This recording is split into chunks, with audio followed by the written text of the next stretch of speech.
From Nashville, Tennessee, Inside the Noize podcast with your host, Jenna Heidman. Here's Jenna.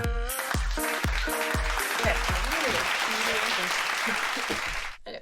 Welcome to Inside the Noize. I'm Jenna. To my left is Katie Kalp. And we have Briggs with us. Mm-hmm. What's up? Hey there, everybody. We're the worst introers in the world. That's what we need to get better at. Hey, don't say we. Don't clump me in with that. It's you. Just like, hey, would you like to introduce yourself? It's funny, as you guys were talking about it before the mics started rolling, it's very similar to how me and my business partner, I was like, it's your turn. It's your turn. You can do it now. And you know what Katie is like, it's because you're awkward. No, you're just as awkward, and that's why you put things on me. Me? I learned that this weekend. It takes so much work, I feel, to get comfortable having a mic or a camera in front of you. I've been doing applications for American Ninja Warrior for 6 years now. Yeah. And still occasionally I completely lose it on camera. Yeah. So. Oh, yeah. I mean, I've been doing interviews since I was 15, so that's why I think I'm more comfortable. I've done it for 8 years, so it's like... I've been doing this a year, so... Yeah. So I look at Jenna every now and then, she just giggles, and I'm like, and what do you have to say to the public, Jenna? Nothing. I'm good over here. She's like, I'm Gucci. But tell us a little bit about what you do. Absolutely. So my name is Briggs Schneider. I'm the co-founder of Adventure Fitness. We are a practice of obstacle course fitness. What that means is, as I mentioned, I've been applying for American Ninja Warrior for 6 years now. I actually got to be on the show, and both me and my business partner have made it all the way to the Vegas finals. Like, That's how's amazing. the experience? It's pretty amazing. Like, I just tell everyone who can think about trying to give it a shot. It's so much fun. There's some parts of it that are very hard. I think it's hard with any professional sport, but especially when it's mixed in with reality show. Yeah. There's some very difficult things, but that is part of the type 2 fun, as an old roommate used to say it. It's real fun, especially afterwards. You think about how fun it was, even if it was difficult. So it's great. I'm really glad, though, because the community's expanded to having 2 separate Ninja Warrior leagues, one of which we're part of. So Oh, cool. what we do in our facility is we do traditional HIIT-style programming, high-intensity interval training, but our stations are things that are obstacles. So we have a level 1, which is a mixture between more traditional HIIT-style movements thematically linked into the obstacles, and then level 2, which is all obstacles the whole time. That's actually where I just was with teaching a class. Cool. Cool. How did you get into this form of training? So for me, I was a wrestler growing up, and then I got into lifting in later high school. I got to college, couldn't find anyone to lift with, became a climber. And I was like, if I can't lift with anyone, I'll just lift myself. Parkour. Well, it's funny you mentioned that because of how closely linked it is to Ninja Warrior. So what I tell everyone is Ninja Warrior training is a mixture between parkour, gymnastics, and rock climbing. I call it the MMA of those 3 sports all put together, and a little bit more of a directly competitive mindset. So parkour and gymnastics, typically you have a judge giving a score 1 through 10, versus when you do this sport, it's whether or not you clear an obstacle. Mm-hmm. So I got into climbing, and that's where I met a guy. We started building stuff in his backyard 6 years ago. Immediately got into training, doing that. Within 6 months, made it on the show, made it there as a rookie. My first competition ever was the actual show. Oh, wow. So it was very difficult, Yeah. but it was very rewarding. And then over time, I got to training more and more people. I became a rock climbing coach. I coached gymnastics for a little while. I've been coaching ninja now for 2 years. And we just opened up our new facility in Hendersonville back in December. Wow. It's crazy that there's like a coaching ninja. It Like, is crazy. It's like own thing now. I can get sucked into watching that show for like hours. And I didn't think about it as a reality TV show. Because, like, when you think of, I mean, you know that these are real people going on and stuff. When I think of reality TV, I think of, like, the drama stuff. Like, so, I will say one of the reasons why I love the league so much is the show has to get ratings, and part of that includes getting good stories. Mm-hmm. So there's one guy, I always like to give him a shout out every time I get a chance. His name is Mike McKenzie. He's one of the strongest athletes I've ever met in the sport, but he doesn't typically have a show appeal. Like, he doesn't have a dramatic story, things like that. So he's incredibly strong, but he typically doesn't get to show out on the show. Right. So that's why I'm glad we have these leagues now as well. yeah, that's so cool. That's amazing. Like, I could never imagine doing Ninja Warrior. Like, I would probably just die. Because I have a bad That's arm. our big thing. That's our big thing that we work on, is getting people to the point that they want to be at. So a lot of gyms, they may prescribe to you, this is where we want you to be. That's not how we do it. Our big thing is to create a space in which there's no systematic barriers to entry. That's, I think, a problem with a lot of spaces, is they have this idea of this is where I want people to get. For me, my goal is to, number one, is to figure out where you want to be. There's also other systematic barriers in a lot of gyms. At times, the programming isn't really good for all body types. So we've broken down the concepts to a point. I think there's 3 ways to make a workout program successful. Number 1, make it scalable and low enough impact that literally anyone can try it. So like today, I've got a woman who's training, her kids started training it about a year ago. She lost 40 pounds last year. She's hoping to lose another 30 this year. And she's coming to class every week. Wow. The other big thing is to make sure it's actually fun. That's how we're going to continue to do things. If it's not fun, you're not going to return to the workout. Now, some people can have a lot of fun lifting heavy weights. I certainly was that way at one point. But over time, it was hard to sustain that level of energy for the workout. And finally, making advancements. So our big thing is we don't talk about losing anything. We talk about gaining skills, gaining strength, and maybe changing our body composition. But what's really great about the sport is the immediate changes you'll make in your technique and capability. So the same reason why rock climbing is so appealing to so many people, over time you can look at something and go, wow, they used to be impossible and now I can do it no problem. We'd like to do the same thing with the obstacles. That's awesome. Wow. Yeah. I think for me, I love working out. I've always loved working out. I teach at Hot Box. I go to D1. But I think for me, the adventure fitness would be mental. Like, I'd mentally think I couldn't do it. Well, that's my big thing is I'm always, like, mentally strained. Yeah, and I also like the fact that it's, like, positive. Like, that's a big thing positive, for me. Is that, like, I hate when, like, you're at the gym and there's somebody, it's like, ugh. Like, you're making me do this. I'm like, you chose to come here. Like, why are you... I'm the worst, like... You're a 45-year-old woman, and you chose to walk in the room. Like, why are you going to be so negative? I'm like, the worst. Be positive about it. I need to get better at that, but lately I've been going to the gym, and I'm like, nah, we don't need to add weight. We'll just leave it there. So that's a big thing I think that we're trying to do in our facility as well, is making sure things stay engaging. So by having... We have 4 main programs. We have the fitness classes itself.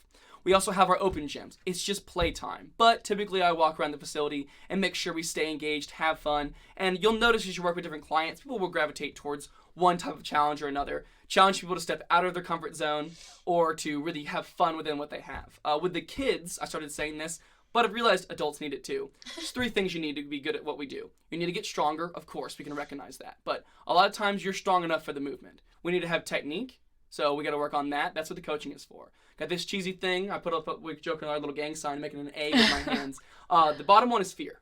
So having the healthy, respectful amount of fear for something, knowing that it's difficult, and that's why you're here, is to get better at it. And taking that mental element out, having fun with it is super important. And knowing that by overcoming this today, you're stronger for tomorrow. Wow. Cool. I think it's so cool. I was watching videos on your Instagram and stuff like that, and I saw you like describing about how you're like working with the kids and stuff like that. Are you constantly updating what you are doing with the clients and stuff like that? Yes. In fact, every single week, me and my business partner get together and we lay out programming. We are an 8 stations based practice. There's 4 stations that we do per class per kids, and then they do the other 4 if they return later on in the week. It's the exact same stations the adults do, but just modified and scalable. When people tell me, how can I possibly do this if I'm low fitness level? I'll let them know I literally have 7-year-olds doing some form of the station. That feels great. And I've got people that are possibly not the body composition that you would expect doing it as well. So we can scale it all the way up. I actually have one client who applied to be on the show this year. He's got an awesome story, super strong guy. I feel very confident he could do very well on the show. So being able to work with all those very different types of people is really important to me. So every week, like this week, we've got 6 stations that are directly obstacle based.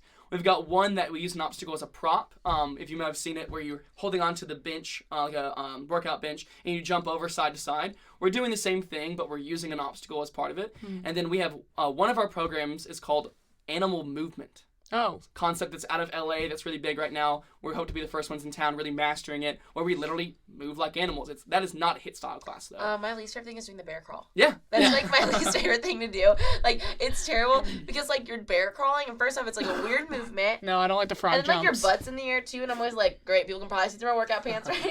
Frog jumps is weird. I don't like frog jumps either. So those are 2 of the ones we've used, but there's so many more. One of them called Peter Rabbits, which is, as we realized, is a modification of dive bomber push-ups. Oh. But our big thing is making sure that it's approachable for everyone. Awesome. Yeah. Cool. And how many times a week do you recommend that somebody would come to the gym and do that? So what I love about this is it fits into 3 different people's mindsets of working out. So you've got people who do this as their primary workout, like myself. I typically train 3 days a week specifically doing this, and then we have our other programming that I think works well with it. Also, for people that are just starting up, once a week is enough to start, but you're going to get hooked. You're going to come twice. I'd say twice a week if you're just trying to get into fitness. Once a week, you set the pattern up. We keep the same pattern throughout the week so you can come back to class later on and feel like you're mastering those exact movements. Cool. We like to say that you're learning movements to build patterns to develop skills. Oh. Then you've got people that it's their ancillary workout or their stabilizer. So a lot of people, if you're traditionally doing hot box like Haven, she loves coming in at least once a week. It balances out all of that. There's a lot of stabilization work. So what we think is great about it is if you've got possibly weak ankles, maybe a stretched shoulder, or possibly a hip that's been giving you issues, we think if you take our scalable concepts, because it mirrors real life movement, it can set you up to move better in real life. So it's great 1, 2, 3 times a week.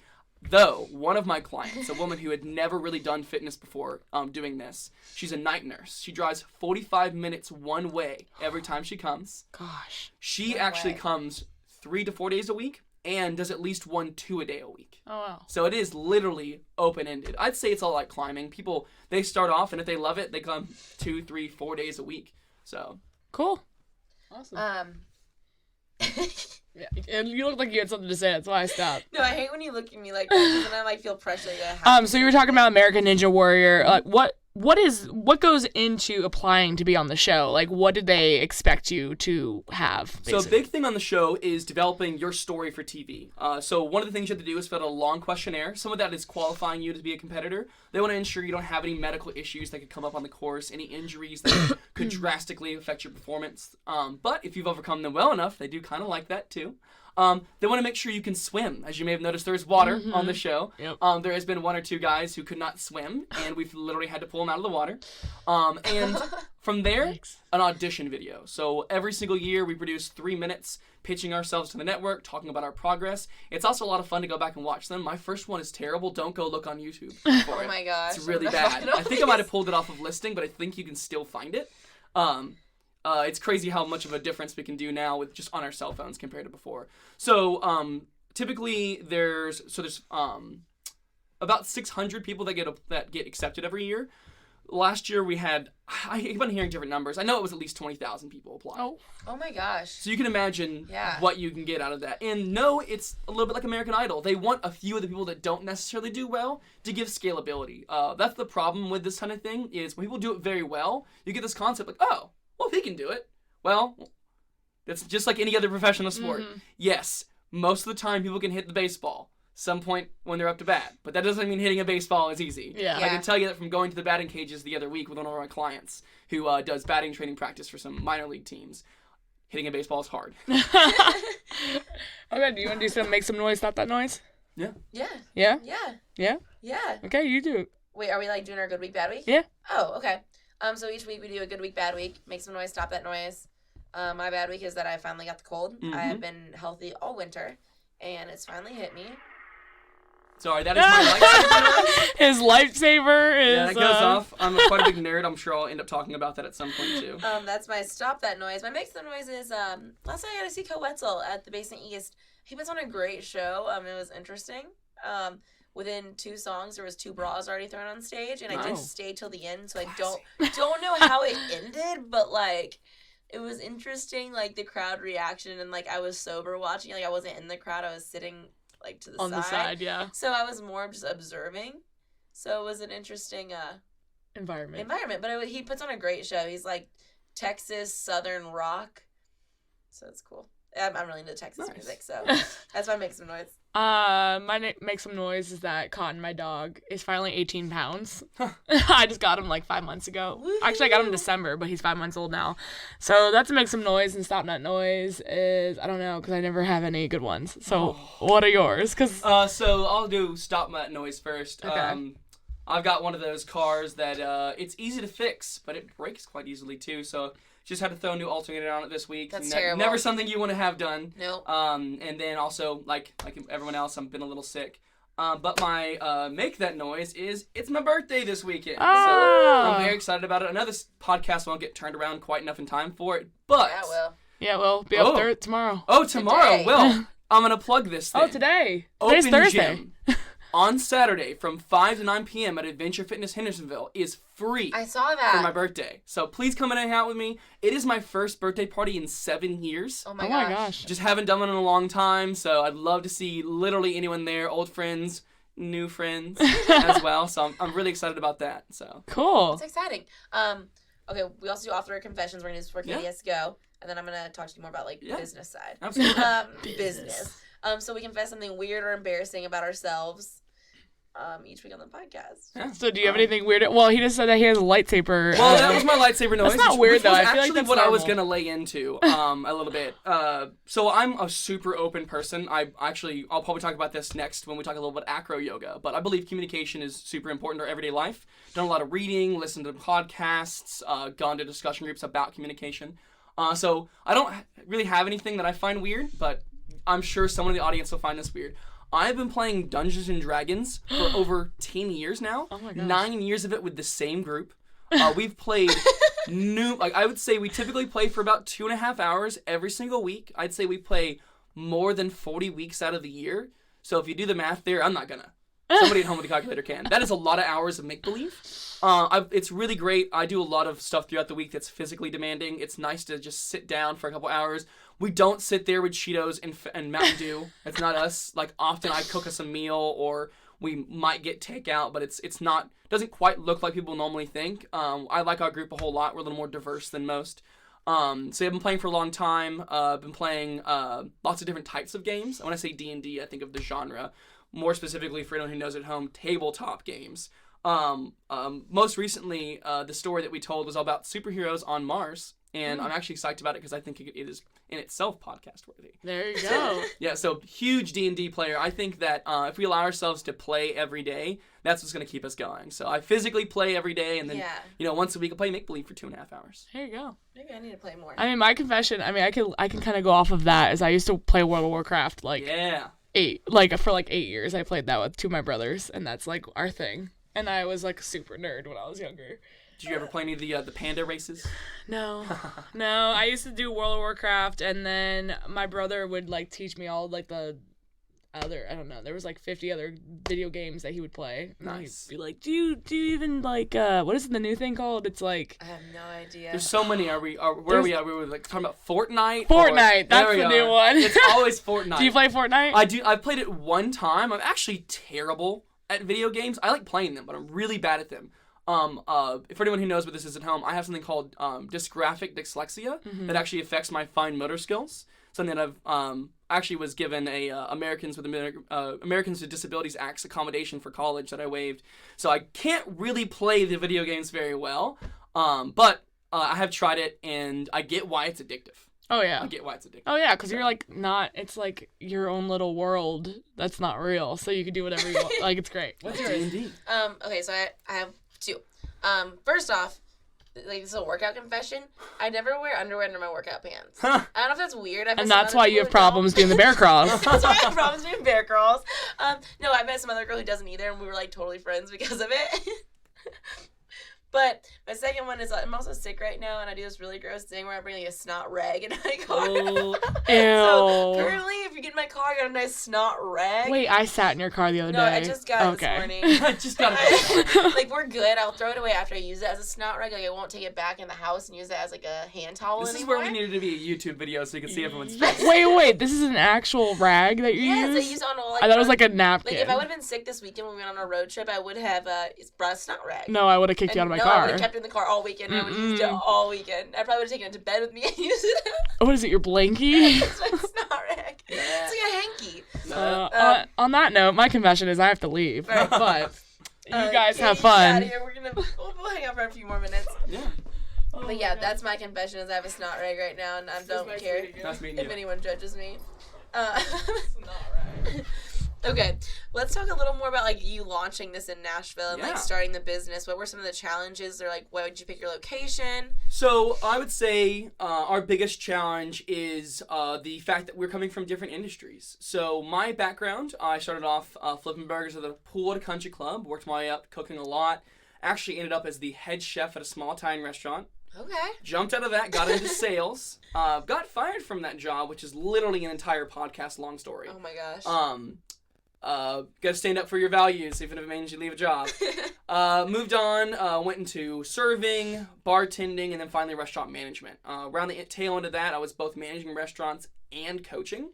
So showing people that we can apply what we know to a different career is a challenge. I'm glad that we've done what we've done so far to show it even further. And then my business partner is an electrical engineering engineer here in town. So what we do is, I'd say the skills that apply most, I like to talk about our events that we run. I used to be a catering director, and he is a project manager. So we use those skills to put on really good events. I'm really glad and proud of the fact that whenever we run competitions, we're often told that it's the best run competition people have ever been to. And it's simply by using those mechanics. And then when it comes to running the gym, I'm glad I have these experiences. I don't just come strictly from a personal training background, because I am our social media coordinator. I program our website. I'm the guy who comes here and talks on podcasts. Yeah, all the things that people don't think about, like the marketing, the branding, and everything that goes into it. Yeah, we've worked really hard on our branding and our marketing, getting something very consistent, making sure that we seem approachable, and laying in the fact that we're younger. That's the other challenge we have is we're both millennials. He just turned 30 late last year. I'm turning 27 in a few days. So, you think untested millennials until you get to see us in action and see what we do. So, we're really lucky. And where we opened up, the guy who is both our landlord and our investor, his kid does Ninja Warrior. He's got to see us in action. So that's cool. We talked to 8 different investors over the course of 2 years. We were working out of a small space a couple days a week. And where we opened up was based on just those dominoes falling into place. Yeah, that's awesome.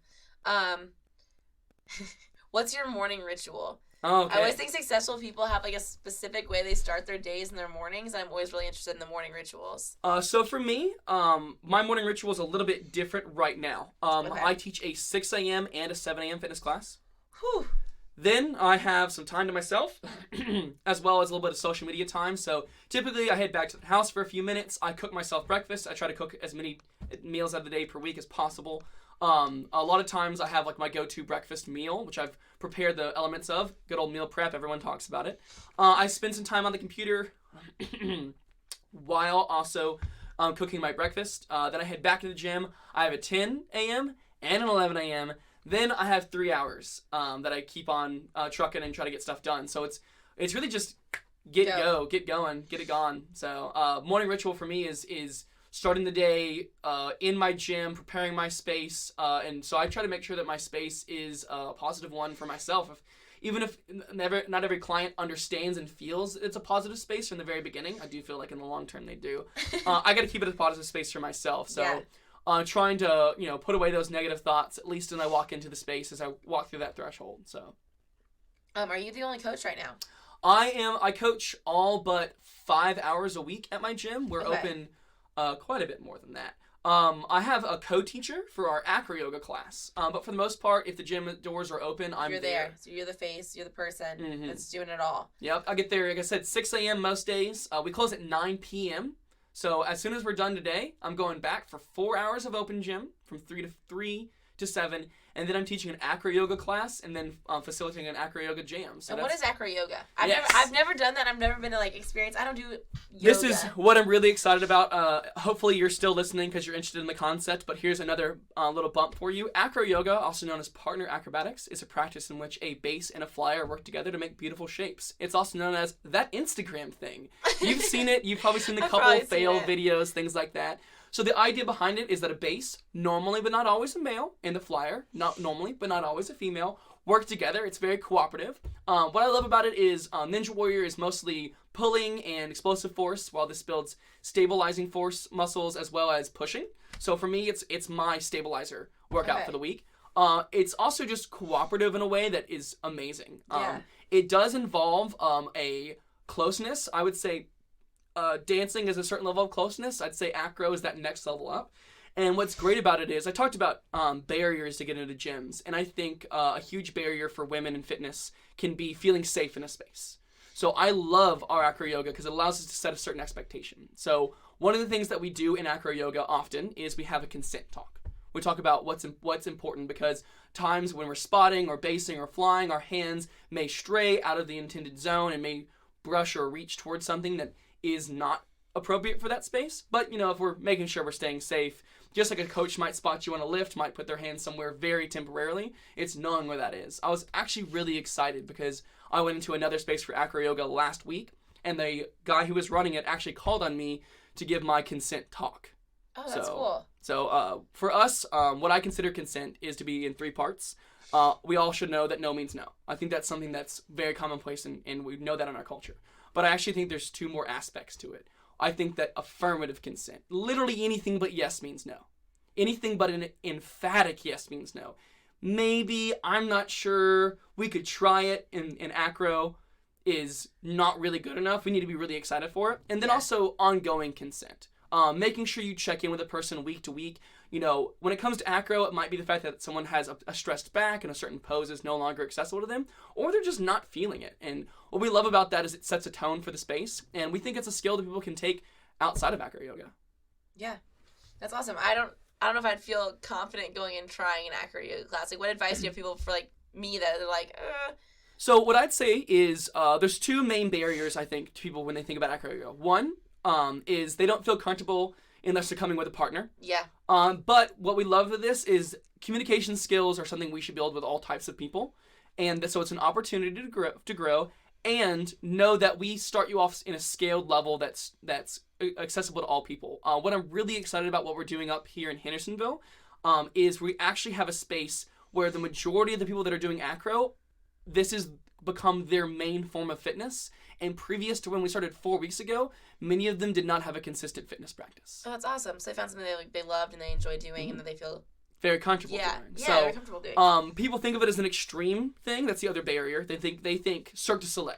That's what. Immediately, that's what we think of. And I'll say that I'm at a point now. I would confidently call myself intermediate. I would call someone. There's people in town who I definitely would call advanced. And then someone in Cirque du Soleil is expert. There's no one in town that. Well, there might be one couple in town that is strong enough to be in those type of shows. But just like you go and you do intramural baseball or softball league. Think of this as the softball league. Okay. We're not drinking while doing it. Ah, dang it. But we can go to drinks afterwards. Drinks afterwards is actually super normal for this practice. So making sure that we feel comfortable and building that comfort and scaling it up. It's the same thing as what we do with the ninja stuff, is we take it from the bottom and shift it up over time. The very first time that we did the class, we just covered 2 poses. So imagine spending an entire hour of yoga just really perfecting 2 poses. I think I would enjoy that just because I feel really unconfident doing any kind of yoga. Mm-hmm. Okay, then to wrap us up, it seems like you found your passion. Like, what kind of advice do you give to people who are searching to find their passion or like? Yeah, absolutely. So it's funny. Something that a word that people started describing me a couple years ago that initially I was uncomfortable with was focused. Yeah. I am not focused. But then I came to understand what they meant by that. By focused, they mean you have a goal and you work towards that goal. There's a big thing that I want everyone to think about. When you identify your goal, look forward. Your short-term actions need to support that goal. Make sure that what you're doing day to day gets you towards it. But there's another thing you need to do too. I want you to look back at your past and think about everything you've done and how it supports where you want to be. So I am now someone who teaches AcroYoga and Ninja Warrior style training. But previous to this, I was a bartender, a server, a restaurant manager. I cooked. I actually have had a lot of day jobs, a lot of other jobs. I cut down trees. I was a handyman. I coached. All of those things, if you can take those skills and look at them forward, inside of you have the ability to do what you want to do. If you can take the skills in the past and bring them forth for what you need for your future. So the secret is you're probably ready to take that step, but you also have to remember that you're always learning. Every week, just this morning, I came up with a brand new cue. I shouldn't say that. No. Me and one of my clients together realized a new cue for a skill. So I would say every day I'm learning. Yeah. And I can look back on any day and say, that was the day I learned how to do this, and that's what's making me better at what I do. So you can be focused too, as long as you think with that positive mindset. What you've done in the past supports your future if you let it. I love that. I've done so many random things in the past, like leading up, and it does all make sense. Like everything I've learned doing like weird things. Yeah. I mean, just like task management, time management is a huge factor, especially once you get to the point that you're running your own practice. You have to be able to use all of your time wisely. But even like, for those of you that want to get into a more forward-facing career, you probably at some point did something in food service or retail. And let me tell you. Probably. Just got to bring that calm. Just got to bring that calm when things go crazy. All right, I think that's about it. That's it. All right, where can everyone follow you at? Yes, so We're like I said, strongly feel about branding. So it's really easy to remember it based on our slogan. So we believe in fitness being a journey and being a state of mind. So we want you to be fit. Our full slogan is Be Fit, Adventure Fit. So our website is BeFitAF.com. I love that. Be Fit, Adventure Fit doesn't stand for anything else. So we're also on Instagram as Adventure Fitness TN for Tennessee. And you can find me online at Briggs AF on Instagram. So yes, Adventure Fit. It's absolutely what it stands for. I love it. And you can find us at Inside the Noize. And that's it. Thank you. All right, thank you guys so much.